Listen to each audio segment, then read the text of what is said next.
We're here with Chris and Reg, who are representing Chatteris Christmas Lights. Good afternoon, gentlemen. Good afternoon. So we've just had the light switch on in Chatteris. How did it go? From our point of view, very, very well. There was no problems. The only problem was it was a bit cold on the night. I think everybody enjoyed themselves. Well, that's right. And there was probably about 3,500 to 4,000 people there. Just dispersed a bit quicker because of the cold, but I think everybody had a really good time, and we certainly did. I think. Yeah, I think we did, yeah. Oh, fantastic. Long working day, but I don't know. Oh, I can imagine. I can't imagine it's cheap to turn the lights on in Chatteris. How much does it actually cost you? Over the last 3 years, the average turnover of the lights has been about £12,000.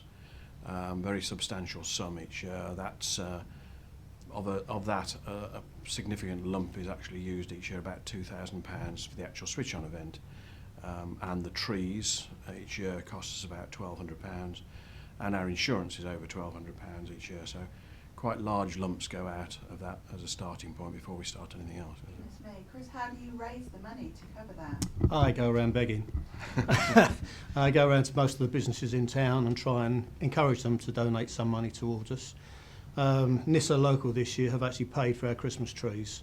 They managed to, through an effort of their own, raise £1,200, which is paid for all of the Christmas trees in town this year. Other organisations also make regular donations. Both of the town centre public houses, the Honest John and the Cross Keys, both run quizzes on a regular basis. We're about to receive a donation from the Old Bakery, who do Santa's Grotto at the event, and they've also raised money over the year. And people like the Chatteris Morning WI just made a donation from a coffee morning they ran. So, you know, and a lot of private generous donors also make a regular contribution. And also the town council do give us a little bit. Yeah, their annual grant is actually very welcome, and that covers about 20% of the annual costs. So it's quite a useful foundation sum for the beginning of the year. So lots of fundraising Yep. is needed. Yeah. What are the challenges that you have with putting on Christmas lights? First challenges that we have is the car drivers in town. They seem to have lost patience with us. They seem to think that this big green agricultural vehicle in town is something they can try and drive through. So now what we have to do is we have several volunteers who actually act as road marshals now to stop the traffic in town, and it's only stopped for 2 or 3 minutes at a time, but they just don't seem to want to wait anymore.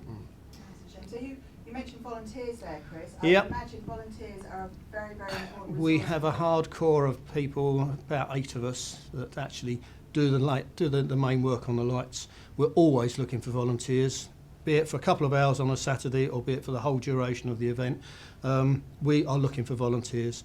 And the easiest way to get hold of us is to go onto our website, which is www.chatterischristmaslights.co.uk. That's right, yeah. That's right. And all our contact details are on there. My telephone number's on there. My email address is on there. So anybody can get hold of me anytime they like. Excellent. And how often do you add new lights to your display? We try to add something new every year. It's a very difficult situation. These lights have been up now for our 27th switch on, and some of the lights are just on their 27th year. So we're now trying on a rolling basis to try and change some of the lights every year. The main problem we've had to change is the bulbs themselves because of the EU regulations that says we can't use tungsten filament lamps anymore. We've had to change over to economical ergo bulbs and all the rest of it, which are not cheap. No, the cheapest of our bulbs is £1.85, and that's supplied by a local company, TP24, who supply at cost. But other than that, bulbs can go anything up to, was it £3.80? And the rest, £6 some of them. £6 something. Do you know how many bulbs you've got? About 3,500 bulbs are throughout the town. It's 2.5 kilometres of cable over the road. Yeah, and quite a lot of, obviously, of individual features that have got bulbs in them. But we've gradually changed all of the features, or virtually all of the features now, to low energy bulbs. The only ones where we haven't been able to change the bulbs so far are those that have got a flashing arrangement on, because low energy bulbs don't function on that basis. They don't flash. Well, just to finish, can you both tell me, why are you involved?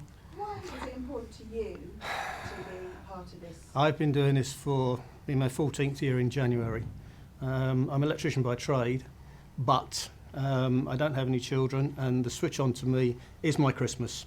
When I stood up there on Saturday and I hit the button with the little boy next to me, and you look at the faces in front of you, everybody's faces just suddenly brighten up and glow, and that is my Christmas. Fantastic.